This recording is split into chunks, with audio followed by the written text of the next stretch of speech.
Hey guys, we are Mystery Repeats Itself. If you are new to us, welcome. We do a variety of different videos, whether it's conspiracy theories, true crime, unsolved mysteries, history. So yeah, we already have a couple on our channel, but we noticed a lot of people are new here. So make sure to subscribe to us to see more videos.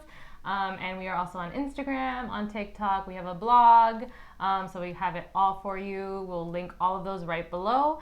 But yeah, we're gonna get started with the case. We're gonna talk about Elisa Lam today. So if you don't already know about this case, just keep watching. It's one of those unsolved mysteries, a really, really creepy case. So really weird too. A lot of conspiracies surrounding it. A lot. So let's get right into it.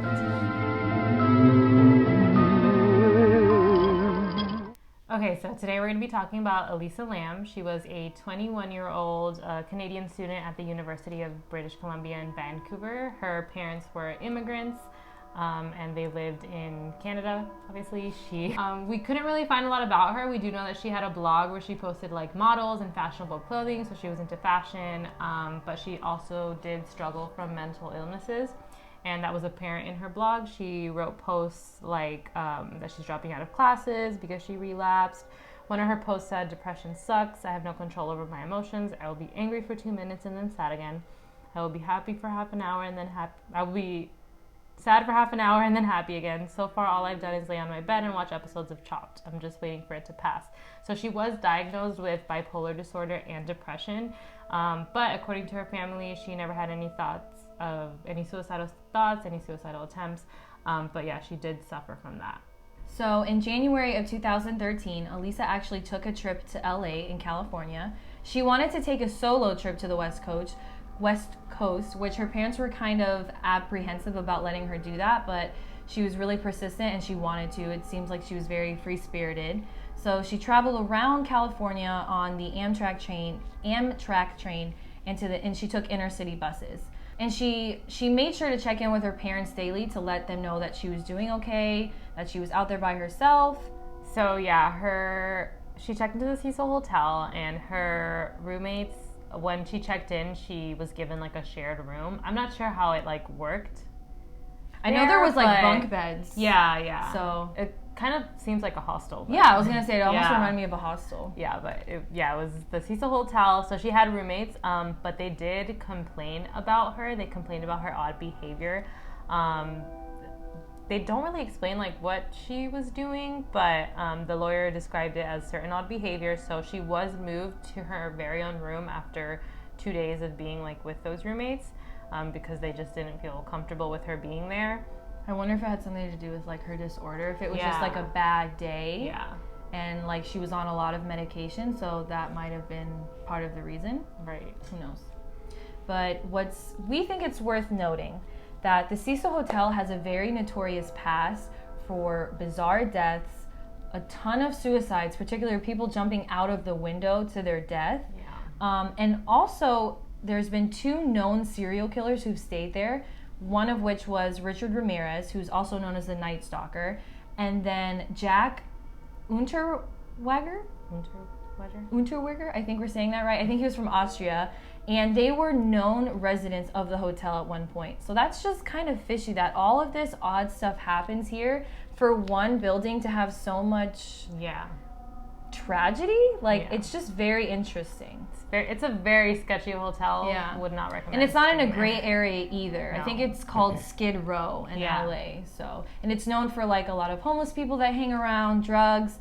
So it just wasn't a great area. So it's kind of bizarre that she picked this place, but maybe I'm sure it had something to do with the fact that it was probably on the cheaper side, because LA is very expensive. This is true. So, and she was on her own. Like she wasn't splitting costs with anyone. Exactly. But we also think it's very interesting. So the day before she disappeared, this is the last known footage of her alive. Elisa is seen inside of the hotel elevator, and she's acting really strange. So we'll insert the video footage here, but actually she steps into the elevator, and it appears to be that she's pressing all of the buttons like in a row, like literally lighting all of the buttons up. And you see her just kind of standing in the elevator waiting for the doors to close, but they don't. And then it's almost like she peers out and then goes back in, and then she like hides in the corner of the elevator, like up against the wall, and it looks like she's trying to hide from something or someone. Just really creepy. Yeah, but they saw nobody was there. Yeah, like and you'll see it in the footage. Yeah. Nobody's seen in the elevator or like around the elevator. It's just her. So she ends up leaving the elevator and starts making really weird movements with her hands. It's almost like she's looking at somebody or trying to get someone's attention. But again, there's nobody seen in the footage. So maybe there's somebody like in the distance. I don't like somebody who works at the hotel that she was, but it just looks really odd. Yeah. Really, really odd. Yeah, and you'll see it in the footage. It's very bizarre for a person to be acting this way. Like, and it just leaves you with an eerie feeling. It does. I'm getting chills just thinking about it. That footage is just like what was going through her head. And I know she was bipolar, she was depressed, but it's just like, it's insane. And it's really creepy. It makes you think of what the roommate said with her odd behavior. Like, what was she doing, you know? And so some people also think that it could have, one, been her own medication, but also she could have been having a bad trip, like on LSD or something like that, which was making her see things that weren't really there. Just really creepy. And there's also people who think that the footage might have been tampered with, because sometimes in the footage it looks like it skips or it was edited at some point. So maybe somebody wanted to cut something out of the video to hide something or delete something. But finally, the last part of the footage is she's seen standing right outside the elevator, and then she's gone. Yeah. And then the elevator door closes. What's really weird to me is that the doors stayed open. Now, this might have been because she pressed all the buttons and maybe the elevator was acting funky and like it was malfunctioning or something. Yeah. But literally, as soon as she left, the door closes. Yeah. So it's just really weird from the get. Just it's really bizarre. weird. Like, the elevator looks like it was malfunctioning. Like, that's just so weird. So, like Christina mentioned, after that like weird elevator footage, she disappeared. Her parents didn't hear from her. Nobody heard from her. And then on February 19th, 2013, people at the Cecil Hotel were complaining of poor water pressure, a foul taste in the water, and black-colored water coming out of the sinks and showers. So the hotel maintenance obviously went up to the water tanks to see if they could fix it or like what was going on. And what they found was something they did not expect at all. There was a dead woman, naked, floating in the water with just her watch and access key to the room. And the body was identified as Elisa Lam, unfortunately. When they found the body, there was no evidence of physical trauma, sexual assault, suicide. The toxicology report showed traces consistent with the prescription drugs that she was already taken and a small quantity of alcohol, but no other drugs. So I know that we mentioned like it looked like she was on a bad trip, but they didn't find anything. But that also could have been, I know she didn't have enough blood in her body, and her body had been there for like a while. I'm sure it's like floating in the water. And also, don't ask me how I know, but I do know that I don't think LSD and like hallucination drugs last long in your system. As far as if you were to do a drug test, they don't show up as weed would. Yeah. So that also might be part of it. So who knows? Like and then a lot of people are saying that, I read something about like the toxicology reports that they weren't done correctly and just a lot of things that the authorities didn't do right. And that those are people's theories as well. So who knows? But from what they reported, they didn't find anything except for her prescription drugs. So she did die of drowning, but there's absolutely no explanation of how she even got into the tank on her own. The tank was upstairs. The only way that you could access it was through doors and stairs that had locks, and you needed a passcode to get in. And if you put in the wrong passcode, an alarm would go off. So obviously it doesn't seem like she got there on her own, because how would she have known? How would she have had access? They're saying that she could have gone through the hotel's fire escape because that had access to the roof. So maybe. But even if she did go through the fire escape, it would have been hard for her to get into the water tanks on her own. And then close it. Yeah. That's what's crazy. Because they were 4 by 8 foot cylinders propped up on concrete blocks. The staff had to use a ladder to even look into them. So, and they were covered by heavy lids. So it doesn't add up. Yeah, really like when you think about it, it's like she went to the roof, got up there, got in the water tank, closed the lid. Like, it's just very sketchy. It's just very weird. It doesn't make sense. No. And then what's really weird is that after her death, her blog was updated. The blog we mentioned before. It is presumed to have been Tumblr's Q option, which allows you to post automatically without like having to post it yourself. So there's that theory that it was that. But when they couldn't find her phone, her phone wasn't on her. Her phone wasn't in the hotel room. It was assumed to have been stolen. So who knows if like someone updated her blog, if it was related to her death. So they don't really know like anything around that, like what happened with that or how her blog was updated. And then I know she had depression, she was bipolar, but her parents really didn't think that, and her family just didn't think that she did this on her own, that she committed suicide. They were convinced that it was foul play. So that's definitely something to note.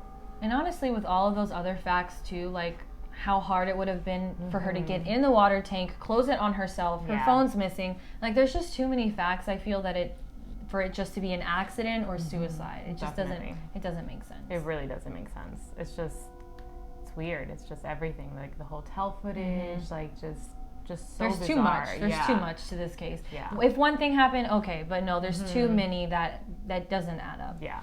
So now we're gonna get into the conspiracy theories, and there's a lot, guys. Yeah. So just put on your thinking caps, okay? Maybe your tin hats, as they say. But we think it's worth mentioning. Yes. So one of the first theories that we came across, obviously, is that she committed suicide. And she did her research around this specific hotel, knowing it was notorious for deaths, suicides. So she kind of wanted to add her name to the list in a sense. So that's one conspiracy. Another theory is that she was on drugs, either from her own medications or, like we said, a hallucinated kind of drug that made her have a really bad trip. And she somehow kind of managed to get on the roof, maybe on her own, maybe she was with an employee, and they were having a good time and something went wrong. So that's another conspiracy. And it's also worth mentioning that she was on multiple medications, and a few of them did have side effects, and one of the side effects was hallucinations. So she could have been seeing something, and that might be, again, why we see her acting weird in the elevator, because maybe she was having just a really bad reaction to one of her medications. So there's also a couple different theories more on the paranormal side, that Elisa might have been possessed by the spirits of the hotel, people who have committed suicide, and they were kind of forcing her to commit suicide herself. So that's one theory. There's also another theory that's really popular and was trending online at one point, was Elisa was playing an elevator game. Now, this is an urban legend ritual game that apparently originated from Japan and Korea. And the purpose of this game is to reach a different dimension or reality and to communicate with spirits and other beings from a different dimension. That's creepy. I've never heard of this elevator game. I haven't either until we did more research on this, but it's just like, to me, it's similar to like Bloody Mary. Yeah. Like you're trying to find something, but I don't want to find anything. Nope. I don't know why anyone would play this or do this. That's really creepy. It's really creepy. Yeah. So the rules of the game go, first of all, you have to be alone. That's a negative for me there. You have to be in a building with at least 10 floors, and you're supposed to press buttons to certain floors in a particular sequence. So for example, you press floor 2, it takes you to floor 2. Then after that, you're supposed to hit 7. Okay, after 7, you hit 6. Okay, like it's a particular sequence in order to reach this other dimension. And apparently, once you've made it to the 5th floor in the sequence, there's supposed to be a woman who comes on the elevator with you. And apparently, you're not supposed to talk to her, look at her, respond to her, trust her, anything, because she's trying to like lure you away. I don't know, something evil. I don't know. It's creepy. And apparently you will know if you're in another dimension. You know you've made it if you're the only person there. So if you're walking in the hotel and you're on that particular floor, there's supposed to be no one there. You're supposed to be the only one, which I don't, what's the point? No, there's like nothing what's enticing the point? About this game. No, I don't get it. So the whole conspiracy for that is that some people think she was trying to play this game, and that's why she was pressing all the buttons, but something actually happened, and that's what we see in the footage. that maybe she saw the woman and that's why she was like freaking out, or she was by herself and started freaking out. So weird. That really gives me the creepy. chills again. Like, Yep. that's so creepy. It's just really weird. To think about that, and especially with the history of that hotel, like that's just so weird. Yeah. So yeah, like we said, maybe she was hanging out with one of the employees and they murdered her, something happened, they left her body in the water tower, or maybe they were both doing drugs, and she OD'd and this person didn't want to be involved, so they left her body in the water tanks. So those are kind of what's mainly believed to be true because of, she couldn't, the access to the water tower and all that. So that's something that a lot of people do believe. Another conspiracy theory found that there was actually a tuberculosis outbreak in LA around the time Elisa was visiting, and the name to detect the tuberculosis is called Lam Elisa, which is so weird. So weird. And her name's Elisa Lam, like that's so bizarre. So the theory goes that she never really existed, and they use this story to take the spotlight off of the outbreak. That's a tin. Okay, this is a tin hat conspiracy, as they would say. Yeah. But honestly, what are the chances? Yeah, that's just so weird to me. So bizarre. Like, I don't know. Like, that's just. So we also wanted to mention, because we saw this was kind of popular around doing the research, there was actually a movie made, a short film, a Japanese short film made in 2002, and then there was an American remake made in 2005, I believe, and it was called Dark Water. And in this remake, there's a body of a woman who's found in their apartment water tank.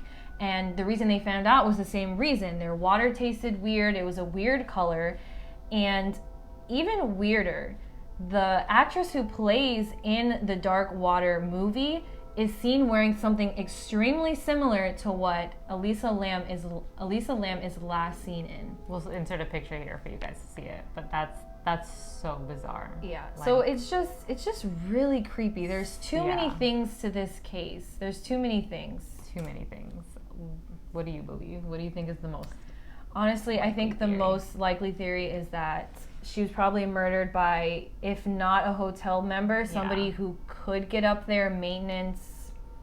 I don't know. Or I feel like someone was involved. Yeah. She couldn't have done this on her own. It doesn't make sense to me. Like, it's just... There has to be some other person involved. Her cell phone's missing.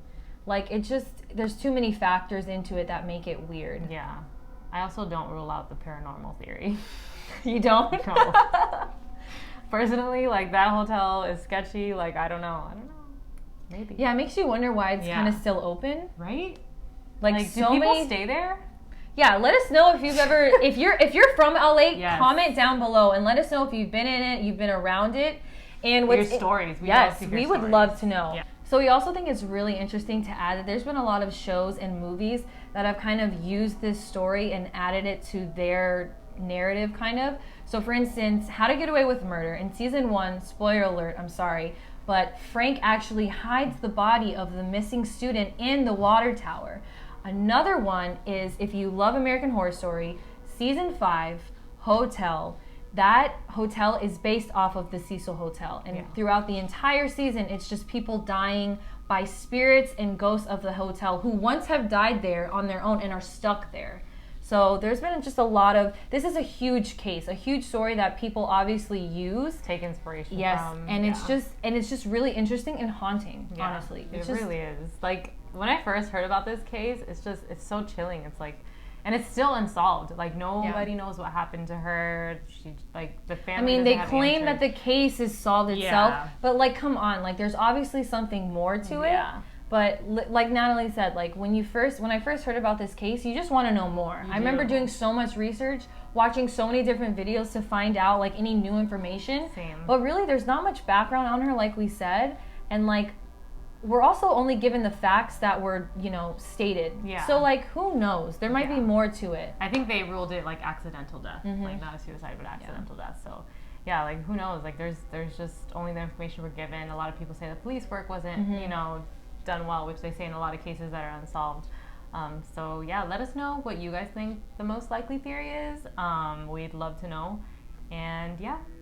Also, guys, let us know what you want to see. If you like true crime, if you like conspiracy theories more, unsolved mysteries, we are open-minded, okay? So any topic we're willing to do. If you guys want to see it, we will research it and bring it to you. That's why we're 100%. here. So Make also, sure- go. Go. Also check out our TikTok if you like quick little videos. We do like 60 seconds and under, like true crime. We do paranormal activity. We do like everything there. We have a couple of videos already. And yeah, leave your suggestions below. Make sure to like this video. Subscribe if you haven't already. And I think that's it. We will see you in our next video, guys. Bye. Bye.